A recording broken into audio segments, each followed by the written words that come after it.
Hello and welcome back to my channel. As you can tell by the title, this is another IB psychology video because I've been reminiscing about IB psychology and I just miss it. And I'm sure if you knew me at the time of doing it, I complained about it a lot, but I miss the simplicity of just being asked like one question and you just use one study and it's perfect and it's just nice and easy. And now I'm in uni and it's like you have to use like 25 studies and you actually have to read the journal that they came from rather than a Quizlet summary. I survived the whole IB doing Quizlet summaries, and now I have to actually read journals and it's just a bit intense. So this is a video on kind of how to answer any short answer question. And I don't have a formula. I'm gonna tell you now. If you're expecting like a great formula, I don't have a formula. I am just gonna tell you how I answered short answer questions, and I don't mean to brag, but they were my strong suit. I always got like I never got lower than a 6, which obviously isn't that great, but I did get a couple of 9s. I mostly got 7s and 8s in my short answer questions. But basically, short answer questions are very important. If you're doing high level and you get 7 in all of your short answer questions, which is achievable, or just an average of 7, like you've got 21 marks, which means that you only need 10 marks in your essay. And 10 marks in an essay is achievable. As long as you know one study and you can blag about it, you can get the 10 marks and get a 7. For standard level, I think you need 35 marks to get a 7, so you think you need a 14 in your essay. But either way, short answer questions are so important. People I know always used to revise for the essay, and you should revise for the essay, but the short answer questions they're so important. Okay, what I'm going to do today is go through 3 short answer questions, 1 biological, 1 cognitive and 1 sociocultural, and tell you how to answer them and what you need to know for each thing, like what you actually need to include. I've literally like got a picture of the question and annotated it for you, so you're welcome. This is from the May 2019 exams because that's the last mock that I did, because I never sat IB exams. Class of 2020. I'm also in my sixth form jumper for the memories, because we just left one Friday and never went back, not even to sit IB exams, which thank you, I did not really want to sit exams. The May 2019 paper, and I'm just gonna go through this one and the short answer questions because it's the last one I did. So I've got all of my answers. I've also got worked examples of the question on my phone. And yeah, so first, some general advice. There are a lot of questions that you can use the same study for. Maguire is a gold mine answer. Maguire, you need to know Maguire. If you don't know Maguire for a biological, you're destroyed. For the last like 4 mocks that I did, all of the questions I could use Maguire for. You can use Maguire for localization of function, like brain imaging. There's something else, I don't remember what it is because I haven't done IB psychology since literally a year ago. But Maguire, learn him. But basically what you want to do, and also this video I am going to just plug my notes, link in the description. You don't have to use my notes, you can make your own versions of them. This is what I made for my revision and I got a 7, so if you're lazy and you want to just buy my notes, you can buy them. But basically what you need, and I'm going to say need, you can very easily find question banks, as in every single question you can get asked. You need a little table. On this side, you're going to put the question, you know, like explain a study of localization of function. On this side, you're going to put the study. So for every single question that could come up, you have a study.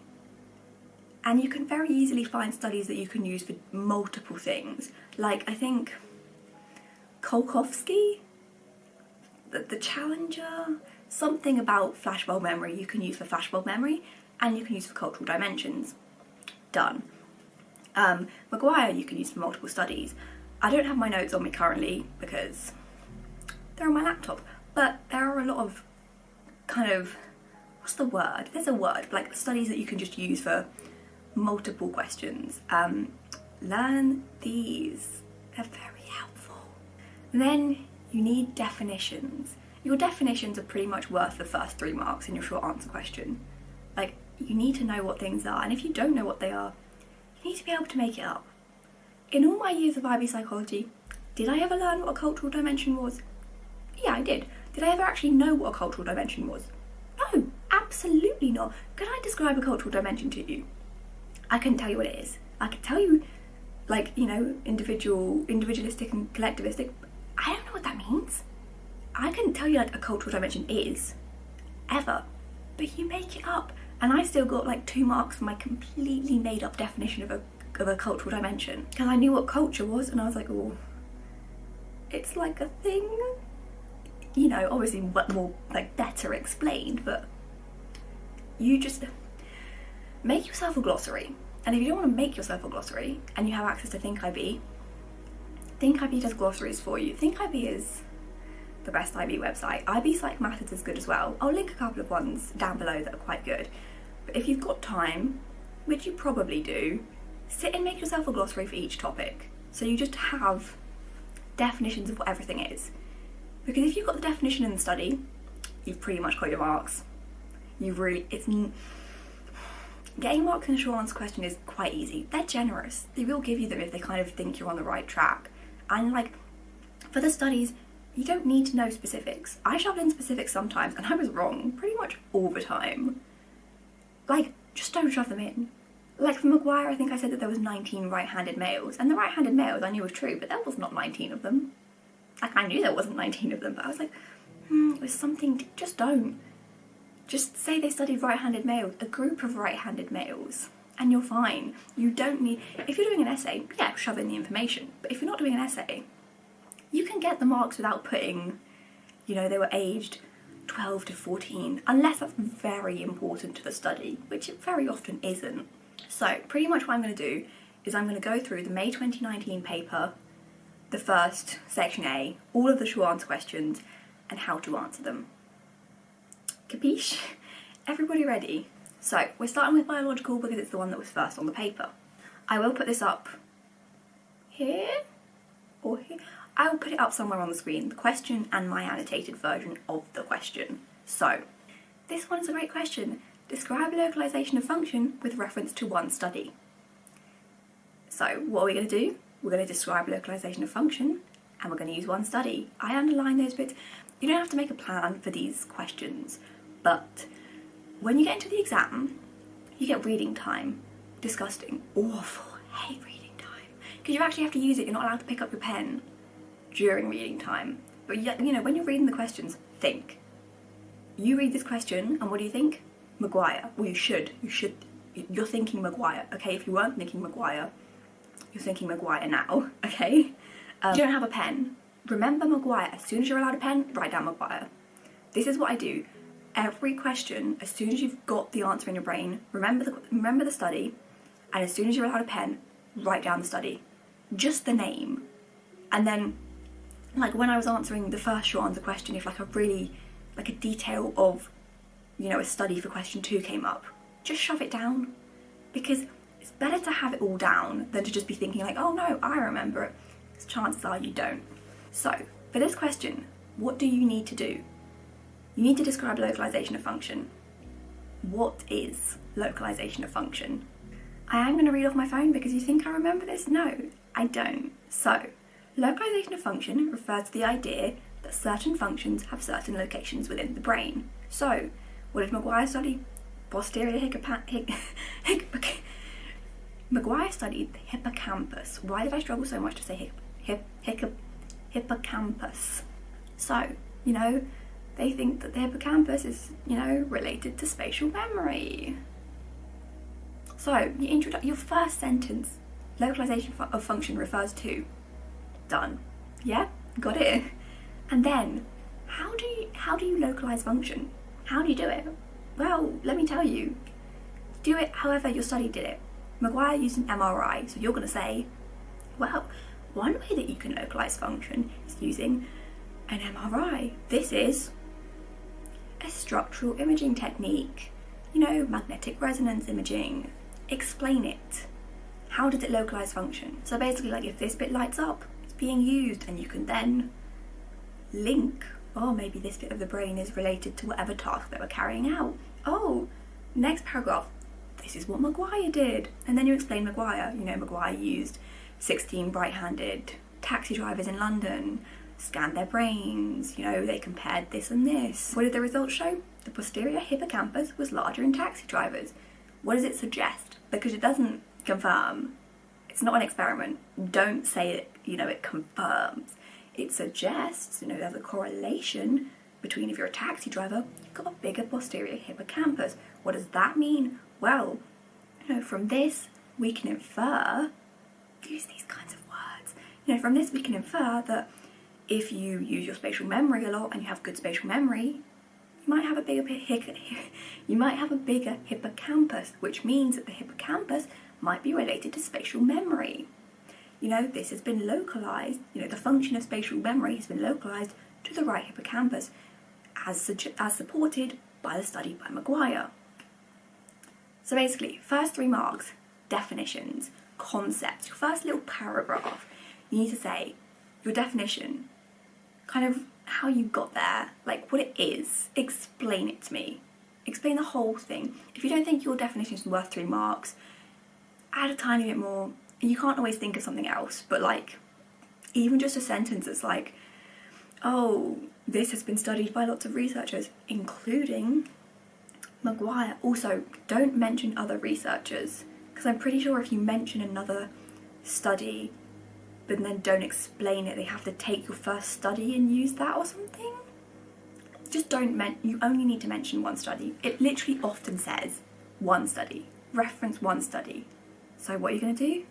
Reference one study. And like, it's fine if you don't know the researcher's name or the year. I never put down the year, and sometimes I got the names wrong. Like for cognitive, I got Sparrow and Storm mixed up. They don't care. It's completely fine. So basically, your first 3 marks, definition, concept, explanation. Your next 3 marks, the study. It's only 3 marks, it's a couple of sentences. They don't need the details, they just need like, do you actually understand it? Do you know what's going on? And you should. And then your next 3 marks is like your link. So how have you linked Maguire to localization of function? And that should kind of be a little sentence or 2 after the study that says, well, this supports this definition because explain. So that is your last 3 marks. So that is the biological question. Hopefully that makes sense. We're now going to move on to the cognitive question, I think, which is next. Let's see. Oh, I liked the cognitive question here. It's on Bartlett. Bartlett is easy study, really is. So for the cognitive question, describe one study investigating reconstructive memory. So what do we underline? One study. 1. Don't use 2. For a short answer question, it's 1 study. Please remember that, because it's such a waste of time to write a second study because they don't want it. They don't care about it. They will take your first study. And then, what else do we need to know? Reconstructive memory. So for this, it might be worth saying what memory is if you can remember. I'm not going to say memory is something that you like really need to know, but like, you need to know reconstructive memory. So, you know, your first sentence could be like, memory is this. You know, one form of memory is reconstructive memory. And then you're going to say, I'm going to read from my phone again because I don't know the definitions. So, reconstructive memory is the theory that when memories are accessed, they are not retrieved as a single whole memory, but rather as a collection of independent memories put together. It is in this reconstructive process that distortions occur. And you kind of want to mention the distortions because you're going to talk about it in your next study, well, in your next paragraph. And you know, then you say like reconstruction is an active process, happens when there are gaps in the memory. You know, we fill in the gap using information from schemas, probably define schemas, because Bartlett's a big schema guy. You don't have to use Bartlett, but I'm just gonna, you know, this is the study I use, this is the study I know, and Bartlett's a very easy study that we will kind of, hopefully we all like, because I like it. So basically, then you've done that, you've defined memory, schema, reconstruction, reconstructive memory. Then you want to say, what did Bartlett do? How did he test it? Well, War of the Ghosts, baby. Also, in these things, you don't have to mention the aim of the study. So you will know if you've seen my notes, or like if you go on Quizlet, it does aim, method, results, conclusion. No one cares about the aim. You don't have to say the aim. Like I never really learned the aim. I would just say like, oh, Bartlett studied reconstructive memory, doing this. So, War of the Ghosts, serial reproduction, repeated reproduction, that kind of stuff. You don't have to know. In the War of the Ghosts like summary, it basically says like the 3 or 4 processes that happened because of the results, like assimilation and some other stuff. You don't need to say that unless it's an essay, because they don't expect you to know that much for a short answer question. You basically say Bartlett studied this. You know, you should mention that they were English, and that's why it was, you know, didn't fit in with their schema, because it was a Native American story, so they didn't, you know, it didn't work for them. And then you say like, oh, they started to fill in the gaps with their English schema. You know, they changed like longboats to just rowing boats, and they changed the names, and then they also changed like the order of the story to fit their schema better. Things like that. It doesn't have to be that long to like learn what serial reproduction was and repeated reproduction. Like, what did they do? How did the study work? So then you've described Bartlett. How does that link to reconstructive memory? And you're going to have kind of mentioned this within your second paragraph of saying what Bartlett did, but you need to explicitly say what you're trying to say. It's not like a little book in English where they just like, you know, they can infer that you knew what you're talking about. You need to literally explicitly say, you need to literally just say like, you know, Bartlett demonstrated reconstructive memory as, well, you know, the English participants didn't know the story, so they filled in the gaps because they couldn't remember these bits because it was, you know, inconsistent with their schema. They filled in these gaps with their own schema. Literally kind of like repeat the definition but related to the study, and that will get you the marks. So you basically just say like, this is how we investigated reconstructive memory. Bartlett did this, he studied this, it studied reconstructive memory because something like that. You don't need to kind of conclude, although you don't really need to introduce and conclude, but realistically your definition is an introduction and your little link is a conclusion. But you don't have to literally say like, oh, to conclude, or like you don't have to end on a nice point. Like, it doesn't have to be beautifully structured. Just kind of try and stick to the structure of definition, study, link, because that is just how it was. Also, can we just appreciate my colour match? We've got my little, I'm a lilac icon. I love this colour. No one cares. You're here for psychology, but yeah. So, for the sociocultural question. So, cultural dimensions, sociocultural. Explain one cultural dimension with brief reference to one study. So this is a different question. All of the other ones with reference to. Brief reference to means less. You don't need to talk about the study as much. You need to talk more about your introduction, as in all your definitions, because it doesn't want it wants the study, but your study is not that important, which is fine, because sometimes people struggle to remember a study for this. You can use Kolkovsky, is that his name, or Berry. I use Berry because it was easier. It's basically just Asher's line study. You want to probably define culture. I'm going to read from my phone, but culture is a set of attitudes, behaviours and symbols shared by a large group of people and usually communicated from one generation to the next. Nice little definition for you. This is all in my notes if you're interested. Pick your cultural dimension. We did individualism and collectivism like the most. Individualistic and collectivistic cultures are mentioned so much in the IB that if this isn't your cultural dimension, your teacher has done you an injustice. Then you want to say what a cultural dimension is. I'm going to read my definition because to this day, I couldn't tell you what one is. So, a cultural dimension is the trends of behaviour in a given culture which reflect the values of that culture. So what you kind of want to do is like define your culture bit, define your cultural dimensions, and then maybe like leave a little gap, then define your cultural dimension. Not define it, explain your cultural dimensions. So, you know, what's an individualistic culture? What's a collectivistic culture? How do they differ? What does that mean? Like, what are the differences between an individualistic and a collectivistic culture? Explain that nicely. So you want to say what's an individualistic culture, what's a collectivistic culture, that kind of thing. And then you move on to your study. So you've already done your introduction, and it should be bigger than your other introductions. If it's not bigger, write more. As in, like, if you're comparing it to your cognitive question and your introduction for cognitive is bigger, you need more, because your study section should be smaller, which means that your introduction needs to be bigger. You want to write the same amount, but in different proportions. So more effort goes into your introduction here. So for this, you need the definitions. Like, if you don't have the definitions, your study is not going to get you that many marks because it's not worth as much. So Berry did the Ashes line study, but with different cultures. You know, are they going to conform? Well, it depends on what culture they're from. So you basically just explain the study. You know, if you don't know what happened in the study, just repeat Ashes line study, which you don't even need to know for the IB, but you kind of just know for the IB anyway. Basically, like, explain what happened. So did the individualistic culture have more conformity? Did the collectivistic culture have more conformity? And why? You don't explicitly know why, but you can kind of say why. You know, like, collectivistic cultures are gonna conform more. They just are, because they rely on other people. They trust them more. They have to trust these other people more because their life revolves around working together. You know, the needs of the group above the needs of the individual. Remember that.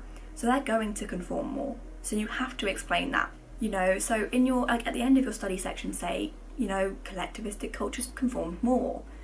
And then leave a break. Next paragraph. So why did they conform more? Well, because, you know, it matters more to them, because the needs of the group above the needs of the individual, because it's more beneficial for them to conform to the group, because, you know, the whole culture is about the group, not them. It doesn't matter what they think, it's the group. This is probably going to be larger than your other conclusions because you have more to say. As in, your other conclusions are literally like, this link's like this, full stop. Whereas this one is, well, let me explain the results to you whilst linking it back to my definition, but also you need to say more. Like, again, you need to write the same amount overall, but your study needs to be smaller, your intro needs to be bigger, and your link probably needs to be not hugely bigger, but definitely like at least a sentence more. So that is how you answer all of those 3 questions. You know, biological, cognitive, sociocultural. I don't know if that was helpful to you to break it down in the how you answer the question, because I don't think I was actually ever taught how to answer a short answer question. I think I just kind of guessed. Literally, when I answered my first ever short answer question in year 12, I didn't even know how many studies we were supposed to use. It's 1. do not include more than 1 study. Yeah, that is that. So, general tips for just short answer questions. Write down what study you're going to use as soon as you're allowed to. And if you remember random details, shove them in. You know, you can literally just put like 16 are males. Like, and I remember that means 16 right-handed males. Or like, just write taxi for Maguire, and then, like, you know, that might remind you. Things like that. You don't have to write the whole study on your little planning sheet, but, you know, on the physical answer sheet that they give you, they don't care what you write. My answer sheets were a mess. If you watch my other IB psychology video on, like, how to get 7, I would scribble, I would circle, I would just link, like, write as much as you want to, but don't waste time writing, you know, like, massive plans for your short answer questions. You have 20 minutes for a short answer question, which is, I think, more than enough time. I tried to spend 15 minutes on each short answer question, so I had more time to write my essay and then to go back over my essay, because my essays were my weaker section. If your short answer question is your weaker section and it takes you longer to think, use your full 20 minutes. You have a whole 20 minutes if you don't have extra time for each 9 marker. And your introduction is probably going to be the quickest section for you. And then your study will take a little bit longer because you have to remember what actually happened in the study. So, general kind of tips. Make a little cheat sheet for yourself. Make a list of all the questions they're going to ask you and all the studies you can use. Print that out, look at it every morning, and just know. You want to know before your exams, any question someone's going to ask you, you need to know a study for. Like, you know, sit on the bus with your friend and have them just ask you a question. I don't want you to answer it, I just want you to say the name of the study. Once you've got your list, make yourself flashcards or however you learn best, and learn those studies well. Learn those studies. You need to know them, very important. And then, definitions. Make yourself a little kind of glossary, if that works for you, or make flashcards with definitions. Make yourself some way of learning definitions, because you do really need to know them. Really, you need all the questions and what study you're going to use, all your definitions, and that's like the only thing that you need to really make for a short answer question. And then generally short answer questions, write down what study you're going to use, take your time, think about it, breathe, you know, take a minute to just look at the question and like scribble down notes if you want to. If that doesn't help you, don't do it. Basic structure, 3 marks introduction, 3 marks study, 3 marks link. If it says brief reference to a study, introduction is bigger, study is smaller, link is bigger. But yeah, that is all I have to say. Hopefully that was helpful. I will link a few resources down below. I will also link my notes. I'll also link my other IB psychology videos because they might be helpful, and I might do this video for essays, but I was never very good at essays, so it might not be helpful, whereas I was actually good at short answer questions, so this might be helpful. If it wasn't helpful, thanks for the watch time, I guess. Good luck in your exam. And if it was helpful, thanks for the watch time, and also good luck in your exams. I don't know how exams are going to happen. I don't know if they are going to happen, but you got this. Take a deep breath. You can do this. And remember Maguire, because he's always a helpful boy. Thank you very much for watching. And also, if you fancy subscribing, please do it for me. Because I have like 70% of people that watch my videos aren't subscribed. Maybe even 80. And it's a little bit disheartening, but if you'd like to subscribe and give me watch time and help me get monetized, go for it. And if you wouldn't, thanks. Thanks anyway for watching.